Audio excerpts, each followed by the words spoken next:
It was shocking to get the news that Ola Bini was picked up. You know, it's the same day that Julian Assange was evicted from sovereign Ecuadorian space. You got to understand that the Ecuadorian embassy is sovereign territory of the government of Ecuador. The government of Ecuador allowed the British police to violate its sovereignty, to come in and remove an Ecuadorian citizen.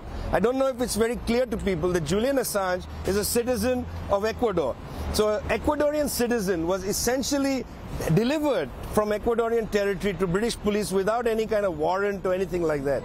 So I think this is something that I was shocked about reading in the morning, and then to hear Ola has been arrested very quickly, to hear these smears that, you know, he's close to Assange, he's in a plot to overthrow the Ecuadorian government, all of that was deeply shocking to me.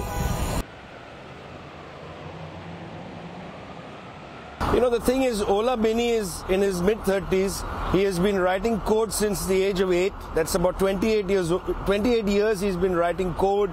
He's an intellectual in the world of digital privacy and software development. Sure, he knows Julian Assange. So does everybody else in the world of privacy, of, you know, software development, things like that. Sure, he probably saw him. But, you know, until this became an issue, I didn't realize that knowing somebody is a crime in what I think is a kind of democratic world.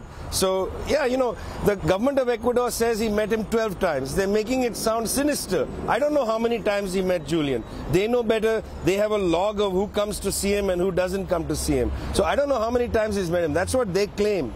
But certainly he knows him. I mean, that's just the world of people who write languages. I mean, you know, Ola Bini has written several internet languages like Ruby, JRuby, things like that. I mean, the guy, this is what he does. Obviously, he knows people like Julian Assange.